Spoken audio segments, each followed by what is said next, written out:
यहाँ हम पेपरों में पूछे जाने वाले इंग्लिश के महत्वपूर्ण शब्दों को पढ़ेंगे।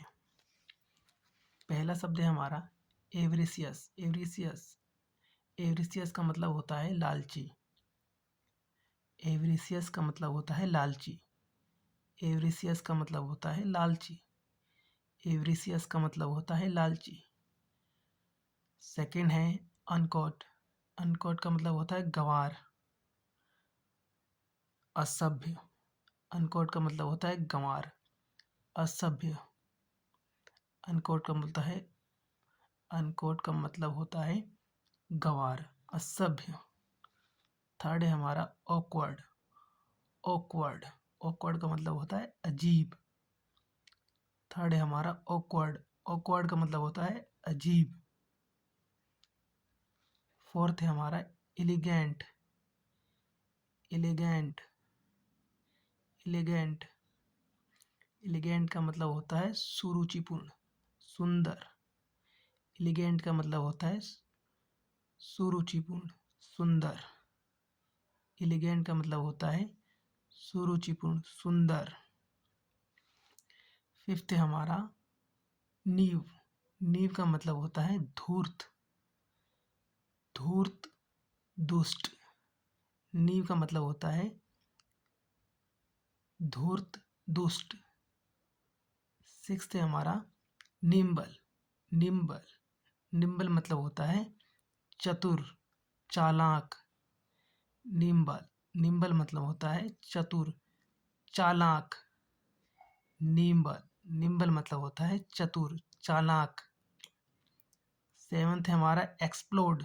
एक्सप्लोड एक्सप्लोड का मतलब होता है विस्फोट, फटना। एक्सप्लोड का मतलब होता है विस्फोट, विस्फोट, फटना। एक्सप्लोड का मतलब होता है विस्फोट, फटना। इंजरीज इंजरीज का मतलब होता है हानिकारक, पीड़ाकारक। इंजरीज इंजरीज का मतलब होता है हानिकारक, पीड़ाकारक। इंजरीज इंजरीज का मतलब होता है हानिकारक, पीड़ाकारक। और आगे है इसका नाइन्थ आइडेंटिकल। आइडेंटिकल का मतलब होता है समान। आइडेंटिकल आइडेंटिकल का मतलब होता है समान।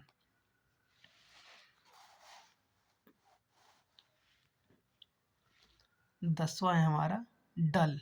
डल का मतलब होता है उदासीन। डल डल का मतलब होता है उदासीन, सुस्त, ढील। ढील कह सकते हैं, ढीला कह सकते हैं।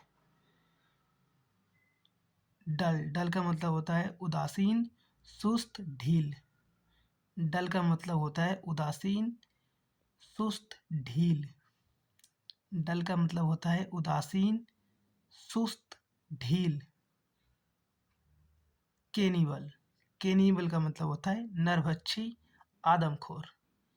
केनिबल केनिबल का मतलब होता है नरभक्षी, नरभक्षक, आदमखोर।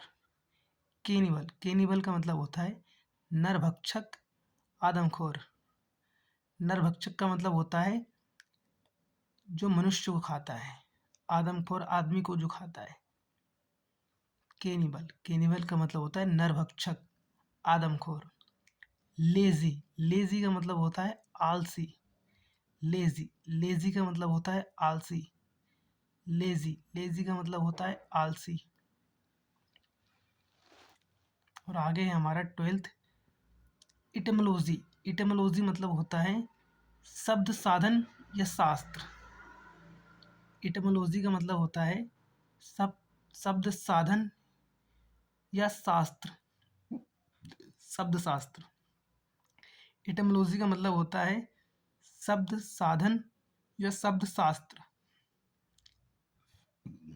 इटमोलॉजी का मतलब होता है शब्द साधन या शब्द शास्त्र। और इसके आगे हमारा आर्कियोलॉजी। आर्कियोलॉजी आर्कियोलॉजी मतलब पुरातत्व शास्त्र। आर्कियोलॉजी मतलब होता है पुरातत्व शास्त्र। आर्कियोलॉजी मतलब होता है पुरातत्व शास्त्र। आर्कियोलॉजी मतलब होता है पुरातत्व शास्त्र। आर्कियोलॉजी मतलब होता है पुरातत्व शास्त्र। इसके आगे हमारा फिजियोलॉजी। फिजियोलॉजी फिजियोलॉजी मतलब होता है शरीर क्रिया विज्ञान। फिजियोलॉजी मतलब होता है शरीर क्रिया विज्ञान। फिजियोलॉजी मतलब होता है शरीर क्रिया विज्ञान। फिजियोलॉजी मतलब होता है शरीर क्रिया विज्ञान। इसके आगे हमारा एथनोलॉजी। इसके आगे हमारा एथनोलॉजी। एथनोलॉजी का मतलब होता है मानव जाति विज्ञान। एथनोलॉजी का मतलब होता है मानव जाति विज्ञान। एथनोलॉजी का मतलब होता है मानव जाति विज्ञान। एथनोलॉजी का मतलब होता है मानव जाति विज्ञान। इसके आगे हमारा वेटरन। वेटरन वेटरन का मतलब होता है अनुभवी कुशल। वेटरन का मतलब होता है अनुभवी कुशल। वेटरन का मतलब होता है अनुभवी कुशल।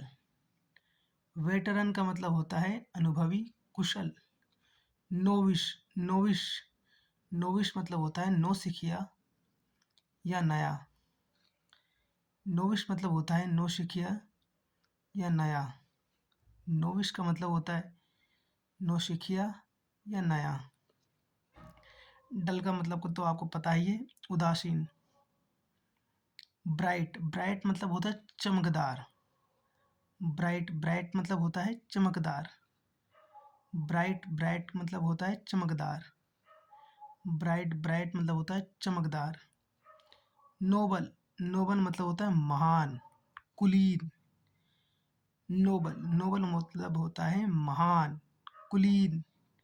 नोबल मतलब होता है महान कुलीन। नोबल मतलब होता है महान कुलीन।